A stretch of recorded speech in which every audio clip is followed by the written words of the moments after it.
무덤에서 죽음의 권세를 이기시고 부활하신 부활절입니다. 우리 주님이 부활하셨다 이 말이에요. 부활이라는 게 다시 살아나셨다 믿으시기를 주의 이름으로 축원합니다. 한번 따라서 해보십시다. 예수 그리스도는 성경대로 죽으시고 성경대로 살아나셨느니라. 아멘. 살아나셨다 이 말은요, 우리들이 죽었다가 잠시 깨어서 있는 상태를 얘기하는 게 아니라 영원히, 지금도 영원히 살아계시다 그 말씀입니다. 그래서 히브리서 13장 8절에 보니까 히브리 기자가 이런 부분을 엄두에 두고 이런 말씀을 하셨던 것 같아요. 예수 그리스도는 어제나 오늘이나 영원토록 동일하시느니라. 우리는 예수님을 참 하나님으로 믿습니다. 우리는 예수님을 참 인간으로 믿습니다. 그렇기 때문에 그분은 우리의 구세주가 되실 수 있는 것이고 우리는 그분을 통해서 구원받게 된 줄로 믿습니다. 며칠 전에 이틀인가 3일 동안 계속 비가 오더라고요. 근데 하필은 우리가 짐을 싸는 날 또 이사 올까 봐 노심초사하고 그랬었어요. 아니, 짐을 막 싸려고 하는데 다음 날 비가 온다는 거예요. 얼마나 조바심이 나든지, 마침 그래도 좀 약간 비가 좀 빗방울만 좀 떨어뜨릴 뿐이지 이사하는 데는 지장이 없었습니다. 근데 그 전날부터 말이죠, 비가 한없이 오잖아요. 농부들에게는 이 비가 말이죠, 복음이 됐던 것 같아요. 복된 소식. 복음은 복된 소식이잖아요. 얼마나 비를 많이 기다렸던지 몰라요. 자, 그런데 이 비 오기 전에 TV에서 제일로 많이 나오는 뉴스가 뭐냐면 산에 불이 났다는 거예요. 산불 때문에 얼마나 많은 TV들이 막 요동을 치면서 알려주는지 모르겠더라고요. 근데 여러분들, 저는 지금도 이 산불이 났다는 말도 물론 요즘은 그냥 갑자기 건조하기 때문에 그런 말이 좀 들리지만은 이런 그 기사도 읽어본 적이 있어요. 어떤 사람이 담배를 피우는데 담배불을 딱 붙이고 난 다음에 성냥개비 있잖아요. 하찮은 성냥개비, 그걸 그냥 불씨가 남아있는데 던져버렸단 말이에요. 근데 바람이 쉥 불면서 그냥 사람은 가버렸고 끌 수는 없고 바람에 쉥 불면서 불이 나기 시작을 하더니 온 산을 불태워버렸다, 이런 얘기입니다. 여러분 어떻게 생각을 하셔요? 이것도 하나의 계시라고 나는 생각이 들었어요.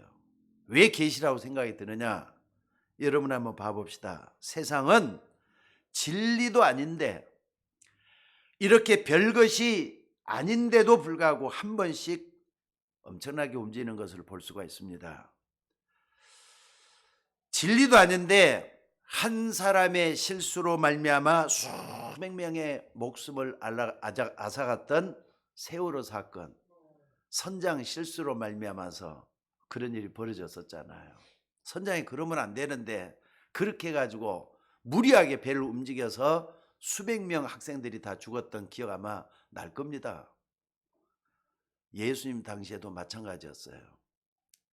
몇 명이 진리도 아닌 걸 가지고 아주 가볍게 말했는데 그게 하나의 여론으로 형성이 된 겁니다. 결국 여론 때문에 예수님이 십자가에 못 박혀 죽게 된 것이라 이 말이에요. 아마 그 사람들도 알았을 거예요. 왜 이런 일이 벌어졌겠습니까? 재판장이었던 빌라도 총독이 예수님은 분명히 죄가 없다 그랬어요. 예수님을 재판했던 빌라도가 예수님은 죄가 없다 그랬어요. 근데 유대인들은 전부 다 뭐라 그랬느냐? 예수님을 십자가에 못 박으라 그랬다 이 말이죠. 어떻게 된 겁니까 여러분들? 나중에 흉악한 강도 한 사람하고 예수님하고 둘 중에 한 사람은 용서할 수 있는, 그냥 십자가 못 안 박아도 되는데 누구를 선택하겠느냐 했을 때 유대인들은 강도는 놔주고 예수님을 십자가에 못 박으소서, 십자가에 못 박으소서, 그렇게 해가지고 못 박겠다 이 말이에요. 이렇게 해서 큰 사건이 바로 이스라엘에 생긴 것입니다. 지구 역사에 최초로 말이죠. 아무 죄 없는 사람을 흉악범으로 매다는 십자가 형벌이 예수님에게 주어졌다고 하는 사실입니다. 아까도 차를 타고 오다가 어느 자매님한테 그런 얘기를 좀 했어요. 여러분이 살고 있는 세상 절대로 만만하게 봐서는 안 됩니다. 때로는 세상을 두려워할 줄도 알아야 되는 것 같아요. 왜 그러느냐? 이 세상은 누군가가 조종하고 있다는 생각을 안 듭니까? 저는 성경을 몰랐을 때, 복음을 몰랐을 때는 이런 부분에 대해서 퀘스천 마크만 붙였지, 왜 이럴까? 왜 그런 말씀 하셨지? 하는 생각만 들었지, 세상을 누군가 조종하고 있다는 생각을 전혀 안 했어요. 근데 성경을 딱 보니까 세상 임금이라 그랬잖아요. 어둠의 세상 주관자라 그랬잖아요. 공중 권세 잡은 자라 그랬잖아요. 여러분, 이걸 성경만 밝히고 있다는 사실이에요. 누군가가 세상을 조종하고 있는데 아무런 진리도 아닌 것이, 별로 가치도 없는 것이 굉장히 가치 있는 것을 아무렇지도 않게 뒤흔들어 버리는 그런 사건이 뭐냐? 십자가 사건이에요. 무슨 말인지 알겠습니까? 그래서 유대인들은 로마에 속국이 되어 있으니까 로마 법에 의해서 예수님을 처형하게 된 것입니다. 그래서 예수님이 십자가에 처형된 그 이후에 일개 중대한 병력을 그 무덤 주변에 배치해 가지고 삼엄하게 지키게 만들었어요. 아마 로마 군대하고 유대인 몇 명이 그 무덤 주변에 있었을 것입니다. 그런데 사람들은 도대체 말이죠, 예수님이 평소에 말씀했던 그 말씀들은 그냥 뭐 생각지도 않고 살았던 것 같아요. 사흘째 되는 날 새벽이었습니다. 성경에 의하면은, 성경 기록에 의하면은 무덤에서 빛이 튀어나왔다 그랬어요. 예수님의 죽은 무덤에서 빛이 나왔단 말이에요. 가까이 가보니까 말이죠, 돌문이 착 열렸다 그랬어요. 그러나 예수님이 거기서 나오신 것입니다. 부활하신 주님이 나오신 것입니다. 여러분들, 그 모습을 한번 상상해 보시기 바랍니다. 얼마나 사람들이 놀랬겠어요. 사실 지금이나 그때나 변함없는 것은 공무원들이라든지 또는 군인들이 늘 의식하는 게 있어요. 그게 뭐냐면은 사실보다는 먼저 자꾸 문제가 터질까 봐 놀라는 거예요. 왜냐하면 자기가 좀 어떤 직장이잖아요. 지금 이게 군인이다, 공무원이다 할 때. 근데 사실보다는 진짜 이분이 말이죠, 그리스도가 맞구나 이렇게 해야 되는데 그런 말씀을 전혀 생각지도 않아요. 다만 뭐라 그랬느냐? 예수님이 무덤에서 걸어놓으니까 일단 기절을 했다 그랬잖아요. 어떻게 저분이 어떻게 이렇게 할 수가 있느냐? 기절을 먼저 했다 그랬어요. 큰일 났다면서, 그리고 깨어나가지고 보고를 한 겁니다. 그가 지금 진짜로 무덤에서 살아서 나왔다. 지금도 똑같습니다. 보고받은 공무원이 또 어떻게 했겠습니까? 큰일 났다면서 사실대로 보고를 해야 되는데 공무원들도 그걸 시시했어요. 이것을 알면 큰일 난단 말이에요. 나라가 뒤집혀지고 사회가 혼란이 온다. 그러니까 이것을 본 군인들이 몇 명이냐? 본 군인들의 입을 막기 위해서 말이죠, 돈을 주고 감추기 시작을 한 것들이었어요. 아니, 여러분들, 그렇게 한다고 해서 이 어마어마한 부활 사건이 감춰지겠습니까? 시시한다고 감춰지겠느냐 이 말이에요. 소리 소문 없이 퍼져나갔습니다. 그분이 부활했다는 거예요. 그분이 살아났다는 거예요. 여러분, 이해가 되십니까? 예수는 물과 피를 다 흘리고 완전히 죽었는데 어떻게 살아났겠습니까? 이게 그냥이 아니고 유대 전체로 퍼질 뿐만 아니라 로마 땅에, 그리고 전 세계로 퍼져나가기 시작을 했어요. 십자가에 처형된 그가 살아났다고 하면서 전 세계가 이분 때문에 영향을 받게 됐습니다. 진짜로 살아난다더니 살아났구나. 이렇게 받아들이면은 복음이 되잖아요. 복음이 완성이 되잖아요. 근데 그게 아니었어요. 공무원들이나 또 정치하는 사람들이나 이런 군인들은 어떻게 하느냐? 그걸 감추게 급급했다 이 말이에요. 그래서 생긴 게 거짓말이 생긴 겁니다. 지금도 말이죠.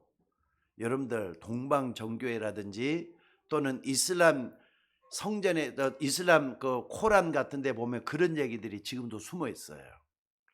뭐라 그랬냐? 부활절만 되면 제가 항상 이 부분에 대해서 항상 얘기를 했습니다. 오늘 또 얘기를 또 할 겁니다. 환상설이 이때 생긴 겁니다. 환상설이 뭡니까? 아니 죽은 사람이 어떻게 살아났느냐 이 말이에요. 그래서 누군가 헛것을 보고 거짓말을 퍼뜨린 것이다. 이렇게 나온 것이 환상설이에요. 그런데 소문이 계속 나니까 그러면은 무덤이 가봐라. 무덤이 가니까 비어 있단 말이에요. 아니 그러면은 무덤이 비어 있다면 이게 어찌 된 거냐? 이해가 안 되거든요. 여러분들 역사 이래로 죽은 사람이 살아나서 없다. 이게 가능한 겁니까? 그러니까 사람들이 어떻게 하느냐? 아 누가 훔쳐갔나 보다. 시체를 훔쳐갔나 보다. 해갖고 생겨난 게 도난설이에요. 도난설이 이래갖고 생긴 겁니다. 그래서 여러분들 우리가 지킬 때 잠깐 졸았더니 제자들이 와서 예수 시체를 훔쳐갔다. 도난설이라 이 말이에요. 근데 여러분들 부활하신 주님이 무덤에 없어졌다고 해서 다른 데 안 나타나겠습니까? 여기저기서 계속 나타나잖아요. 부활한 주님 계속 나타나서 제자들에게 나타나고 사람들에게 나타나 보인다 이 말이에요. 오늘 여러분들이 한번 봐보세요.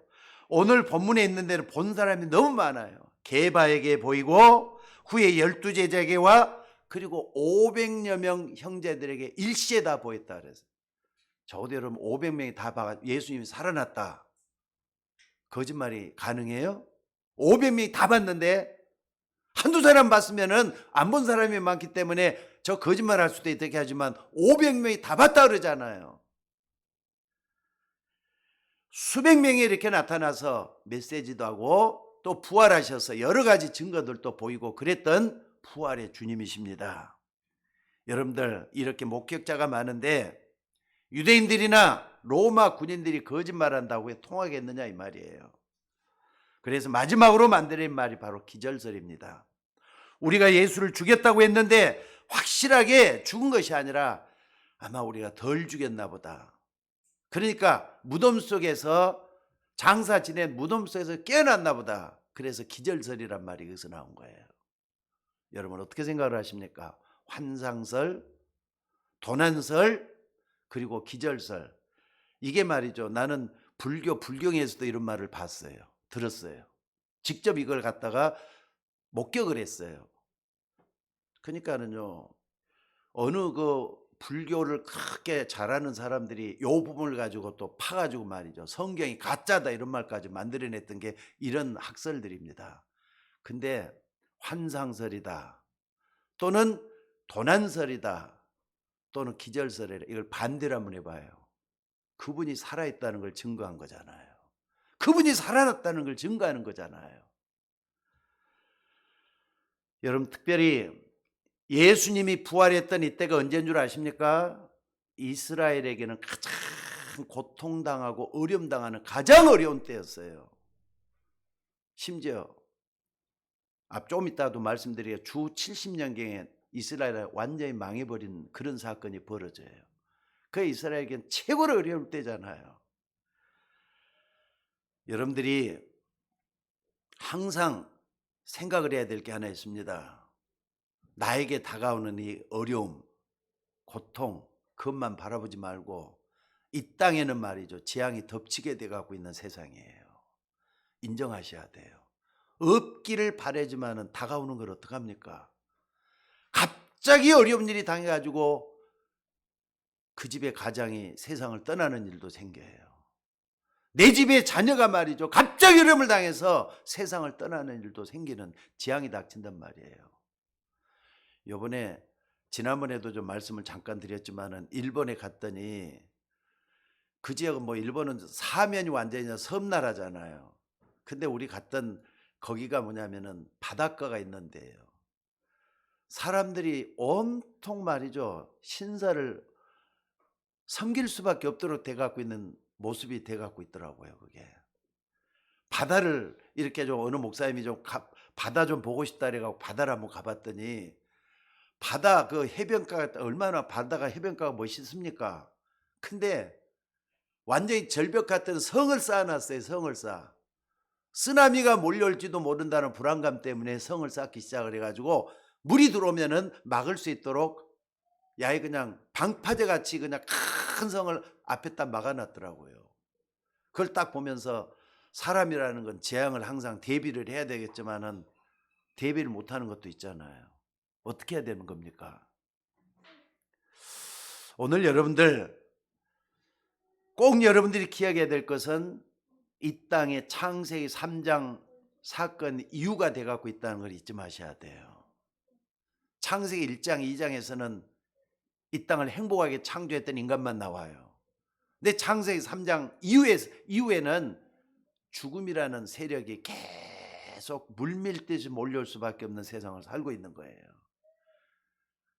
죽음 속에는 재앙도 들어있고 멸망도 들어있고 고통도 들어있고 괴로움도 들어있는 것이 우리가 살고 있는 세상이라 이 말입니다.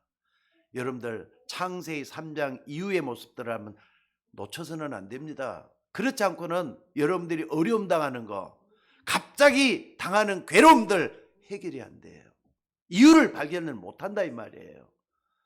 여러분들 선악과를 먹는 날에는 정령 죽으리라. 제가 예수 믿고 나서 제일로 무섭게 발견했던 말이 그 말이에요. 창세기 2장 17절. 선악과를 먹는 날에는 정령 죽으리라. 근데 아담과 그 선악과 따먹었어요, 안 따먹었어요? 대답 한번 해보세요. 인류의 조상인 아담과 선악과 따먹었어요, 안 따먹었어요? 하와가 먼저 따먹고 자기와 함께한 남편에도 주매 그도 먹은지라. 근데 선악과 따먹기 전에 하나님이 아담과 하와에게 에덴 동산에 살게 하시면서 뭐라고 말씀을 했죠? 너가 만약에 선악과 따먹으면은 어떻게 된다 그랬죠? 반드시 죽을 것이다 그랬어요. 죽음 때문에 재앙이 찾아들고 죽음 때문에 어려움이 믿으셔야 됩니다. 여러분 이 부분을 믿으셔야 돼요. 그렇지 않고 여러분들이 당하는 어려움, 질병, 고통, 괴로움, 재앙, 불행 해결이 안 됩니다. 그것 때문에 예수님을 믿어야 될 이유가 생긴 거고요. 왜 다른 사람은 아무렇지도 않은데 나만 그러냐? 죽음 가능하는 과정이에요. 그러다가 휙 지나가는 게 세상이잖아요. 그러다 늙게 되고 병들게 되고 그러다가 이 땅을 떠나게 되는 거. 마지막으로 맞이하는 게 뭡니까? 마지막에 인간이 맞이하는 게 뭡니까? 죽음이라는 관문을 통과해야 되잖아요. 그럼 죽음으로 다 끝나는 겁니까? 나는 사람이 죽으면 그걸로 끝나는 줄 알았어요. 예수 믿기 전에는. 예수 믿고 나니까 죽음 저편에 또 다른 세상이 또 있네요. 영원한 세상이 또 있네요. 지옥이 또 기다리고 있네요. 그게 바로 뭐냐? 선악과를 먹는 날엔 정령 죽으려는 죽음의 의미입니다. 무슨 말인지 알겠습니까, 여러분들? 그러니까 여러분들이 이건 놓치면 안 됩니다. 이것은 이론적으로 말하는 것이 아니라 성경에서 가장 중요하게 말씀하고 있는 창세기 2장 17절의 의미예요. 그러니까 우리는 이 땅에서 하나님 모르는 죄악 속에서 여기까지 왔어요. 이 땅에서 고통 속에 사는 거예요. 그러다가 이 고통이라는 자체는 하나님 떠난 고통은 징벌로 오는 거예요. 죄악으로 오는 거예요. 그러다 어떻습니까? 망하는 거잖아요. 여러분들 영원한 형벌이 찾아오기 전에 예수 믿는 걸 감사하시기 바랍니다. 그것만이 우리가 구원의 길이 되기 때문에 그래요. 근데 사람들은 그걸 잘 모른다니까요. 여러분 이것은 제가 40년 예수 믿으면서 가장 중요하게 깨달았던 그 부분이에요. 여러분 이걸 깨달아서 말이죠.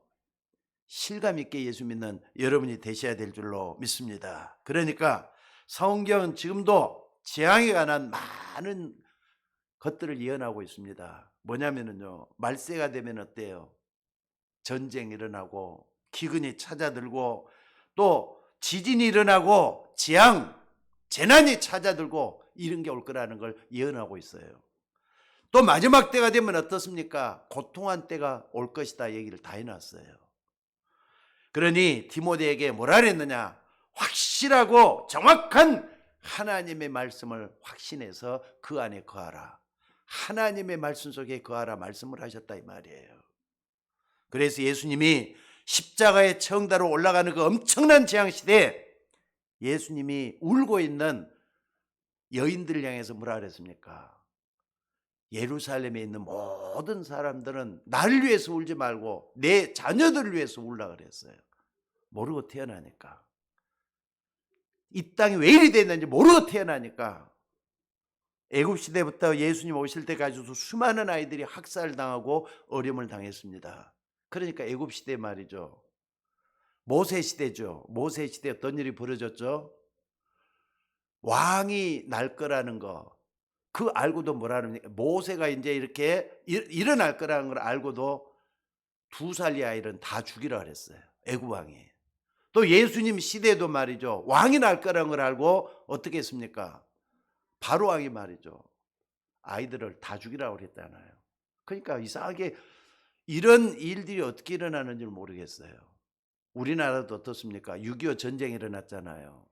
6.25 전쟁이 일어났는데 그때 제일로 많이 피해를 보고 어려움 당하는 게 아이들이잖아요. 부모 없으니까 고아원에 가서 아이들이 살아야 되고 고통당하면 살았단 말이에요. 지금도 저는 6.25를 겪어보질 못했지만은 6.25가 1950년도에 일어났잖아요. 제가 1955년도에 태어났습니다. 그러니까 겪어보질 못했어요. 근데 그때도 말이죠. 흔적이 남아있어가지고 고아원이 곳곳에서 일어났어요. 아이들은 말이 부모 없으니까 고아원에 자라나면은 좀 이렇게 좀 별천지 사는 아이들을 여기면서 이 아이들이 고통을 당하고 그랬습니다. 나를 위해서 울지 말고 너희 자녀들을 위해서 울라. 무슨 말씀이겠습니까? 여러분들 창세기 3장 이후로 이 땅에 재앙 시대가 계속 오고 앞으로도 이 재앙은 꺼지질 않을 것이다 말씀을 하고 있다는 사실입니다. 오늘 여러분들 요한계시록 마지막 때가 되면은 영적인 혼란기가 찾아온다 그랬어요. 여러분들 흑암이 덮치고 있다는 거 잊지 마셔야 돼요. 어둠이 우리를 붙잡고 말이죠. 놓치지 않으려고 하고 있다는 거 잊지 마셔야 된다 이 말이죠. 그래서 마지막 요한계시록 뭐라 그랬느냐? 이 예언의 말씀을 읽는 자와 듣는 자와 지키는 자가 뭐 있다고요? 복이 있도다 그랬잖아요. 여러분 하나님의 말씀 성경입니다. 여러분 하나님의 말씀은 참입니다. 영원한 말씀이고 여러분 다른 거 안 믿어도 괜찮아요. 성경 말씀은 그대로 믿으셔야 돼요. 여러분들 이 말씀 속에 있는 진리들은 하나님이 우리에게 앞길을 열어주는 인도가 되어줄 줄로 믿습니다. 그렇기 때문에 여러분들 부활절을 통해서 부활의 기쁜 소식뿐만 아니라 성경을 바로 보는 눈이 열렸으면 좋겠다 이 말입니다. 그래서 성경대로 죽으시고 이게 무슨 말입니까? 이 바티칸 박물관이 있답니다. 여기도 있지만은요. 특별히 옛날에 해가 지지 않는 나라로 소문이 됐던 대영 제국에 박물관이 있어요.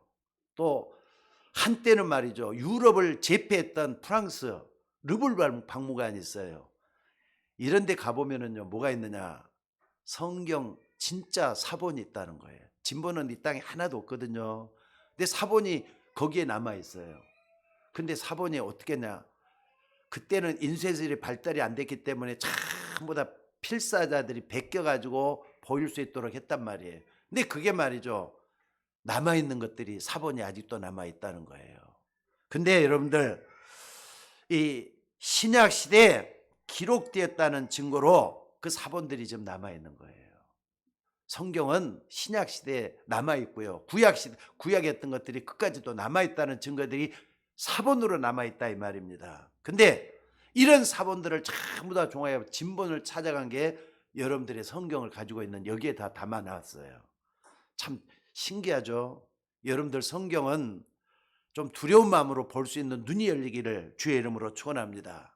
예수님 태어나기 전에 메시아가 올 것이라는 것을 500번 넘게 예언이 되어 왔어요.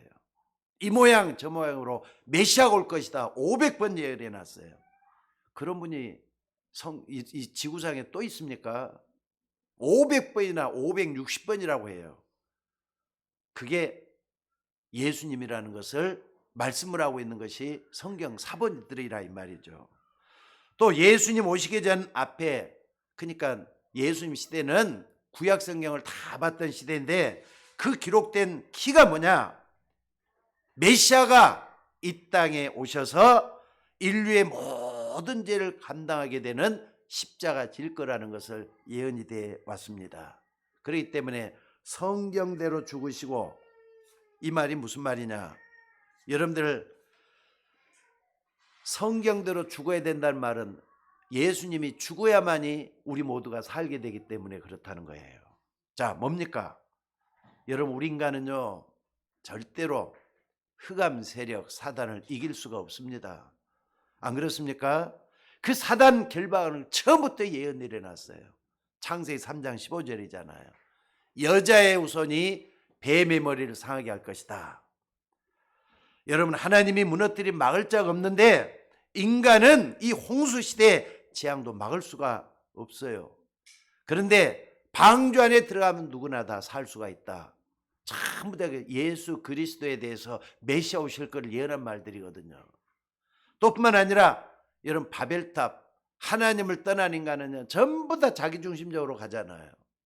그러니까 여러분들이 나를 잃어버리면 안 된다고 하는데 내가 뭔가를 보셔야 돼요. 내 중심적으로 세상을 살게 돼 갖고 있어요. 바벨탑이 뭡니까? 하나님 떠나서 하나님 말고 우리가 높은 데를 쌓아가지고 올라가야 된다. 그래 죽지 않아야 된다. 몸부림치는 것이 바벨탑이에요. 근데 하나님 밑에서부터 흘러버렸잖아요. 완전히 바벨탑 무너뜨려 버렸잖아요. 근데 여러분들, 이런 것들이 성경에 다 예언되어 있다 이 말이에요. 그래서 여러분들, 다른 이것은 말이죠, 하나님을 떠난 어떤 지식인도 알 수가 없기 때문에 애굽이 망하고 로마도 망하고 그랬던 것이에요. 그래서 사람들이 말이죠, 하나님 말씀 듣지 않으면은 세상의 지식인 때문에, 세상의 힘을 가진 강대국 때문에 전 세계는 어려움이 올 것이다. 성경은 다 예언해 놓고 있다는 사실이에요. 이건 한 번이 아닙니다. 역사를 통해서 쭉 공부를 해보면은요, 강대국들이 약속을 다 쳤어요. 전쟁을 다 일으켰어요. 힘 있는 사람들이 다 잡아먹었어요. 그게 인류 전쟁사라고 볼 수가 있습니다. 근데 이걸 딱 봤을 때는 여러분들이 뭘 봐야 됩니까? 하나님을 떠난 사람들의 얘기예요. 지금도 푸틴, 약소국이었던 그걸 잡으려고 했지만은 유럽에 딱 잡고 있기 때문에 끝까지 못하고 있는 것이 보이잖아요, 지금. 여러분들, 성경대로 죽으시고 여인의 후손 예수 그리스도는 인간에게 가장 실패를 가져다 준 사단의 운세를 깨트리기 위한 십자가를 지실 것이다. 이 말씀이 창세기 3장 15절에도 예언돼 갖고 와 있었다는 사실이에요. 자, 그리고요, 인간이 피할 수 없는 재앙, 요거 막기 위해서 메시아가 오실 것이다. 여러분들, 이것 때문에 항상 다시 또 도미노 이론이 일어나요. 내가 어려움 당하면 옆에 사람도 어려움 당하도록 돼 있어요. 그렇기 때문에 이걸 막기 위해서, 재앙을 막기 위해서 메시아가 오신다는 걸 예언해 놨다 이 말이에요. 그러니까 여러분들 믿으셔야 돼요. 적어도 말이죠, 저는 이렇게 생각합니다. 교회는 끝까지 복음만 얘기해야 돼요. 강단에서는 예수 그리스도의 복음만 선포해야 될 줄로 믿습니다. 그런데 교회가 이 복음을 얘기하지 않으니까 많은 흑암 세력들이 전 세계적으로 퍼져서 세상이 점점 더 어두워지고 있어요. 여러분들, 세상은 왜 이것이 이렇게 일어나는지 잘 모르고 있다니까. 그러니까 여러분들, 우리가 옛말인 말이죠, 너무나도 어처구니 없고 당황하는 일을 당하면은 뭐라 그럽니까? 하는 말이 말이죠, 뭐가 씌었나 보다, 뭐가 잡혔나 보다, 이런 말 많이 하잖아요. 근데 그게 뭘까를 보셔야 됩니다. 이스라엘 나라가 완전히 파괴되고 자녀들이 떼거지로 죽은 전쟁만 해도 7번이나 나서 이스라엘 7번이나 다 망했어요. 근데 그때마다 복음 가진 사람들이 또다시 이렇게 세우고 복음 가진 사람이 또다시 이렇게 세우고 그랬던 나라가 이스라엘이었어요. 여러분들 한마디로 왜 이러느냐, 하나님은 저 이스라엘에게 복음을 전했는데, 복음을 주셨는데 복음을 전하지 않아서 생긴 사고였다, 이렇게 보시면 틀림이 없어요. 여러분 한번 생각해 보세요. 하나님이 저 흑암 세력 사단을 못 꺾겠습니까? 난 하나님 꺾을 수 있다고 저는 100% 믿습니다. 근데 왜 저렇게 방관하다시피 내버려 두는가 하는 걸 아셔야 돼요. 어떤 면에서는 사건이 막는 방법이에요. 뭐 때문에 그랬을까? 여러분들, 하나님은 인간뿐만 아니라 사단과 천사까지 인격을 가지고 창조를 하셨어요. 인격이란 자유의지가 있다. 마음대로 할 수 있는 자유가 있어요. 그런데 그게 바로 저렇게 문제를 일으킨 게 이 세상이 이렇게 돼버렸잖아요. 요것 놓치면 안 됩니다. 그래서 성경을 보면은 하나님의 말이죠. 창세기 6장에도 하나님이 죄악된 세상에 인간들이 가고 있는 탄식하셨단 말이 거기 나오거든요. 하나님 왜 탄식했단 말을, 그런 말을 하셨겠어요? 하나님이 할 수 없어서 그렇게 놓겠어요? 하나님은 인간을 자유주의를 가진 인격적인 존재로 만들었는데 그 인간이 그 자유주의 가지고 타락해 버렸잖아요. 이게 문제예요. 여러분들이 최고로 존엄한 존재요, 최고의 존재라는 걸 먼저 믿으셔야 돼요. 어떤 동물하고도 비교가 안 되는 자유주의를 가지고 있는 그런 존재가 여러분이라 이 말이에요. 게다가 우리 인간에게 다가오는 무서운 지옥의 권세, 영원한 형벌이잖아요. 이걸 꺾을 수 있는 것은 인간에게는 없습니다. 그래서 메시아를 보내겠다는 약속을 하신 것입니다. 여러분, 뭐 때문에 하나님이 그렇게 하시는 겁니까? 하나님이 우리 인간의 죄를 위해서 십자가 지시고 우리를 구원하기 위한 계획을 세우셨어요. 처음부터 하나님을 떠나자마자 하나님은 계획을 세우셨어요. 그리고 뭐 했습니까? 하나님의 주권적인 행동이 역사를 통해서 계속 지속이 되어 왔잖아요. 그러니까 여러분들, 하나님의 인간 구원의 방법이 들어있는 게 성경이에요. 여러분, 그 성경을 절대로 가볍게 여기면 안 됩니다. 그래서 두 번째로 말이죠. 뭡니까? 성경은 말이죠, 십자가에 못 박혀 죽으시고 뭐 했다 그랬죠? 성경대로 살아나셨다 그랬어요. 창세기 3장 15절에 사단의 권세를 깨뜨리기 위해서 그 그리스도가 주역이 되셨는데 성경의 약속대로 분명히 예수님을 부활하실 것이라는 사실을 예언했다 이 말이에요. 그래서 십자가에 못 박혀 죽으시고 사흘 만에 다시 살아날 것이다 예언해 놨잖아요. 성경이 이렇게 예언했으면 그대로 돼야 안 돼요? 되는 겁니다. 그리고 십자가의 죽음뿐만 아니라 부활까지 또 성경에 들어있는 모든 것을 내 마음대로 자의적으로 해석해서도 안 됩니다. 성경에 560번이나 예수님에 관해서 예언하는 가운데 가장 중요한 약속이 뭐냐? 바로 예수님의 부활이라는 사실이에요. 여러분들 한번 잘 생각을 해보셔요. 가끔가다 공항에 이렇게 가보면은요, 그 위에 가보면은 떠나는 사람, 여행을 떠나는 사람 있잖아요. 밑에 1층에는요, 곧장 이제 이렇게 뭡니까? 외국에 나갔다 들어온 사람들이 있어요. 근데 나가다 딱 보면은요, 피켓 들고 이렇게 서 있는 사람들이 있잖아요. 피켓 들고 서 있는 사람. 왜 피켓 들고 서 있죠? 그 사람이 저 사람 얼굴도 잘 모르고 저 사람 신상도 잘 모르고, 근데 들어오는 사람은 내 이름이 저기 있네 하고 내 이름 들고 그 사람이 가서 나를 마중 나왔습니까 하고 묻잖아요. 그게 왜 그러겠어요? 모르니까. 이 땅에 태어난 사람들은 하나님 알고 태어난 사람 있어요, 없어요? 아무도 없습니다. 그래서 우리에게 모르기 때문에 성경을 우리에게 주신 것이다 이 말이에요. 여러분, 성경이 뭡니까? 하나님의 말씀입니다. 이걸 100% 믿으셔야 돼요. 여기에서 우리의 삶의 방법도 나오고 인간의 본질도 나오고 살아가는 이유도 이 속에서 발견해야 될 줄로 믿습니다. 그래서 성경대로 그분이 죽었다가 다시 살아났다고 했어요. 또 뿐만 아니라 노예되고 고통당하던 이스라엘 백성에게 하나님의 약속하신 것이 바로 이스라엘 백성들을 데리고 3일 길중 가서 피제사 드리라 그랬어요. 피제사는 뭔데요? 희생제사를 얘기하거든요. 예수님의 십자가의 죽음을 예표하는 상징적인 사건이 피제사입니다. 여러분들 그 말이 무슨 말인 걸 바로 아셔야 됩니다. 예수님이 십자가 피라는 것은요, 우리처럼 똑같은 피가 아니에요. 아니 무엇 때문에 예수님이 여인의 후손에게서 태어났죠? 여러분 다 남자의 후손이라 그러잖아요. 남자의 씨를 받아가지고 자녀들이 다 태어나는데 예수님은 남자의 후손이 아니라 여인의 후손의 이유가 뭡니까? 모든 사람이 하나님을 떠난 죄인의 피를 다 가지고 있어요. 근데 예수님의 피는 남자의 후손으로 온 게 아니라 죄 없이 이 땅에 와야 되기 때문에 하나님의 방법이 죄 없이 이 땅에 오시는 방법을 택하도록 여인의 후손을 이 땅에 그를 통해서 예수 그리스도를 보냈다는 사실이에요. 오늘 여러분들 출애굽기 3장 18절이나 또 이사야 7장 14절에 뭐라 그랬습니까? 봐라! 처녀가 잉태하여 아들 낳을 것이요.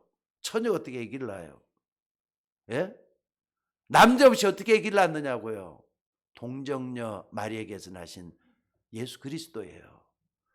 여러분 다른 거 믿지 말고 모든 인간은 죄 때문에 하나님을 떠나버렸어요.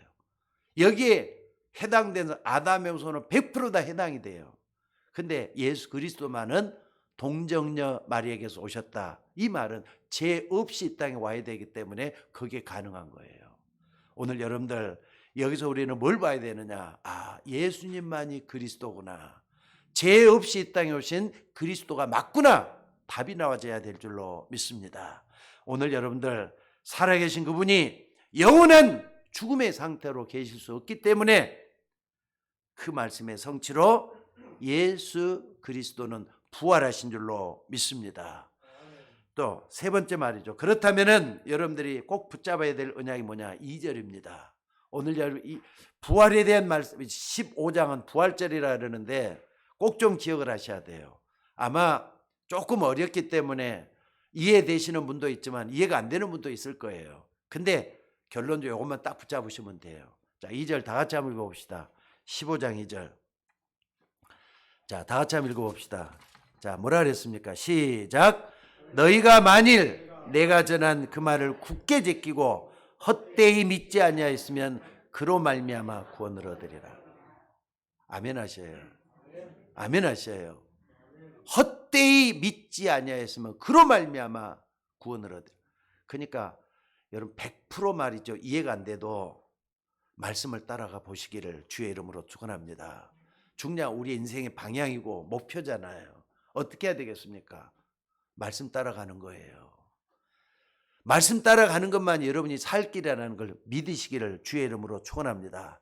그래서 무슨 일이 여러분 주변에 일어난다 해도 흔들리지 말고 부활의 주님을 붙잡고 언약을 붙잡는 여러분이 되시기를 바랍니다. 그럼 반드시 승리하게 될 줄로 믿습니다. 자, 그런데 강단에서 아무리 외쳐도 하나님의 말씀이나 예수님의 십자가 또 부활이 안 믿어지는 사람이 있어요. 참 어떻게 볼 도리가 없는 것 같아요. 안 믿어진다는데 무슨 말을 합니까? 성경에는요, 불신자가 들어도 맞다, 저건 맞다 하는 말도 있습니다. 예를 들면 십계명 가운데 도둑질하지 말라, 살인하지 말라, 거짓 증거하지 말라, 거짓말하지 말라. 그것은 불신자가 들어도 참 좋은 말이네 한다고요. 고개 끄덕끄덕 맞네, 그래야 돼, 이렇게 할 수 있는 말이 있어요. 근데 신자만이 알아들을 수 있는 말이 또 있어요. 그게 뭐냐면요, 예를 들어 보겠습니다. 모세가 내 백성 이스라엘 위해서 희생제사 드리러 나가려고 하니까 내 백성을 보내달라 그랬더니 바로왕이 뭐라 그랬습니까? 불신자 바로왕이 뭐라 그랬? 미친 소리를 하고 있네. 뚱딴지 같은 소리 하지 말라, 이렇게 하면서 반대를 했어요. 바로왕은 절대로 못 알아먹어요. 근데 희생 제사 따으니까 모세가 알아듣잖아요. 여러분 신자들은 구원받는 사람은요, 아, 예수님의 십자가의 피라는 게 이렇게 중요한 거야. 나는 그 십자가의 피를 믿는다. 죄 없이 있다고 하신 예수 그리스도, 이걸 딱 믿기 때문에 바로 가는 겁니다. 자, 근데 여러분들 성경에는 믿는 사람도 이해가 안 되는 그런 부분도 있어요. 아침에 말이죠, 제가 성경을 카톡으로 외부로 가지고 있는 게 하나 있는데, 그건 여러 가지로 성경을 찾아볼 수 있도록 돼 갖고 있는 거거든요. 그래서 하나님이 천사들을 통해서 일을 하는데 말이죠, 천사를 통해 일을 하는데 천사에 대한 것을 쭉 한번 이렇게 좀 찾아봤어요. 그래, 네이기에 가서 천사라는 말이 하나도 안 나오더라고요. 근데 모든 성경에 천사라는 얘기가 다 나와요. 제일 많이 나온 데가 어딘 줄 아셔요? 요한계시록이더라고요. 요한계시록은 아직까지 이해가 안 되는 부분이잖아요. 믿는 사람도 성경을 요한계시록 잘 이해가 안 됩니다.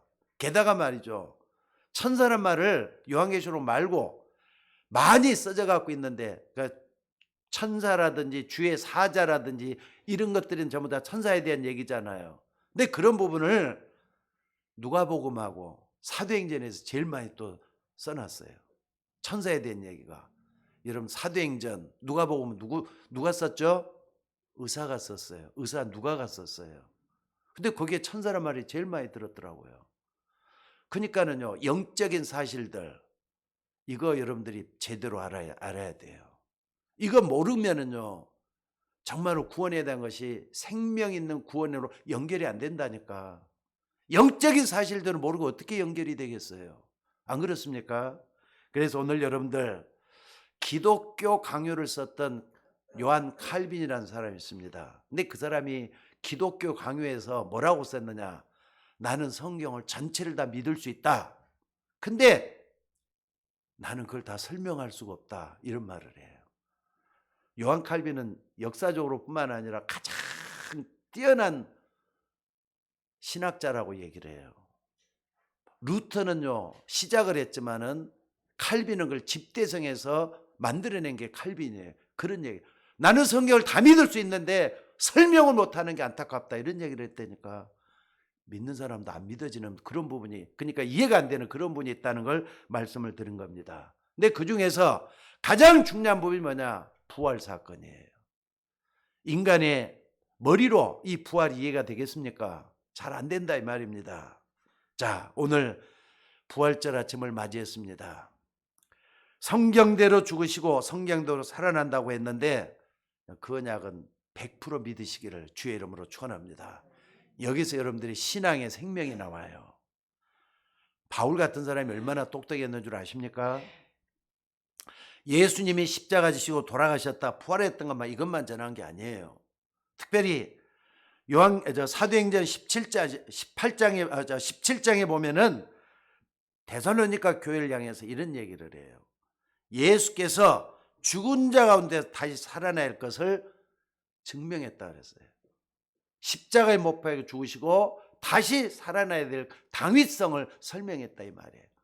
여러분 예수님이 무엇 때문에 십자가에 죽어야 되는 겁니까? 그 이유를 설명을 했어요. 그리고 살아나야 될 거, 부활에 대한 이유를 설명을 했어요. 그래서 뭐라 그랬습니까? 여러분들 절대로 예수님이 십자가 지질 않으면 인간의 재앙 문제, 불행 문제 해결이 안 됩니다. 그래서 예수님이 십자가 지시고 이 땅에 고통과 괴로움 속에서 죽어가신 줄로 믿습니다. 여러분들 그렇기 때문에 꼭 기억하셔요. 우리 인간은 그리스도 아니면 안 되게 돼 갖고 있어요. 맞습니까? 그러니까 의심이 되더라도 100% 이해가 안 되더라도 그리스도 믿는 믿음을 가지고 인생 방향을 정해서 나가셔야 된다 이 말이에요. 앞으로 전 세계는 계속해서 성경 말씀대로라면은 재앙이 임할 수밖에 없는 세상을 우리는 살고 있습니다. 개인에게 닥치는 불행 문제 클 수도 있고 적을 수도 있어요. 그렇기 때문에 여러분들 우리에게 필요한 게 뭐니까 헛되이 믿지 아니하였으면은 그로 말미암아 구원을 얻을 것이다 그랬잖아요. 오늘 여러분 그 속에서 소망 중에 주님 바라보고 승리할 수 있는 여러분들이 되셔야 될 줄로 믿습니다. 어떤 책에 보니까 말이죠. 앞으로 일본은 지도에서 사라질 것이다 이런 말이 들려요. 부산도 말이죠. 다 물에 잠길 거란 말도 들리고 있어요.